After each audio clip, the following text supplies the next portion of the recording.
بسم الله الرحمن الرحیم. په پیل کې د خبرونو سرټکي.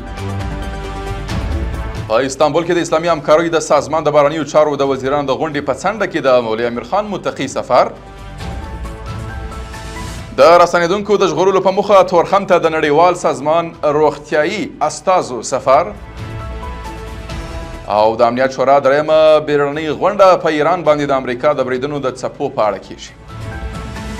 د لوی مهربان خدای په ثنا او ستاینې سره درنو لیدونکو سلام. د نن ورځ خبرونو ته ښه راغلاست. نن دوشنبه د 1404 کال د چنګاښ 2مه نیټه ده. زه محمد صادق فروتن یم. د هم بشپړ خبرونه د بهرنیو چارو وزیر مولوي امیر خان متقي په استانبول کې د اسلامي همکاریو سازمان د بهرنیو چارو وزیرانو د یو 15مې ناستې په څنډه کې د ترکیې د بهرنیو چارو له وزیر هاکان فیدان سره وکتل. د کتنه کې د افغانستان او ترکیې پر دوه اړخیزو اړیکو او سیمه ییزو مسایلو خبرې شوې دي. د ترکیې بهرنیو چارو وزیر له افغانستان سره اړیکې د ترکیې لپاره مهمې بللي او ګڼو برخو کې د دواړو هیوادونو ترمنځ د همکاریو پر پراختیا ټینګار کړی دی. همداراز ښاغلي متقي ویلي چې ترکیه د اسلامي امارت په بهرني سیاست کې ځانګړی ځای لري او د دواړو هیوادونو ترمنځ د دوه اړخیزو اړیکو د کچې له لوړېدو سره باید دوه اړخیزې همکاري لا زیاتې سي.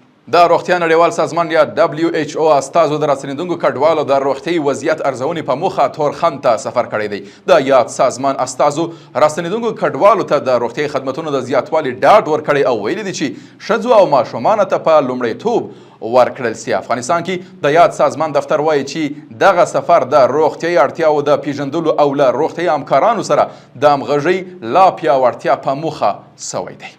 بل خبر د پکتیکا څخه. د پکتیکا ولایت په اومنه او جاني خیل ولسوالیو کې د نږدې 14 میلیونه افغانیو په لګښت د 4 پراختیایي پروژو چارې بشپړې او ګټې اخیستنې ته وسپارل سوې. د اوبو او انرژي وزارت وایي چې په دې پروژو کې د چکډیم، کانال کاریز او د حوض جوړول شامل دي. او په پای کې د ملګرو ملتونو امنیت شورا تېره ورځ پر ایران د امریکا د بریدونو په تړاو درېیمه بیړنۍ غونډه کړې ده. په دې غونډه کې د ملګرو ملتونو سازمان سرمنشي انټونیو ګوتریش پر ایران د امریکا بریدونه خطرناک بللي او ژر تر ژره د جګړې د پای ته رسولو او د مذاکراتو د پیل غوښتنه کړې ده. روسیه او چین هم د امریکا بریدونه غندلي او سیمه کې د کړکېچ په زیاتېدو اندېښنه ښودلې ده. دغه راز د اټومي انرژي نړیوال اژانس عمومي مدیر رافائل ماریانو ګروسي ټینګار کړی چې پر اټومي تاسیساتو باید بریدونه ونه سي. له ملتیا مننه. تاسو کولی شئ د اوروج بېلابېلو خپرونو د دې ادارې د سوشل میډیا له طریقه وګورئ. تر بیا ښه وخت او ښې چارې.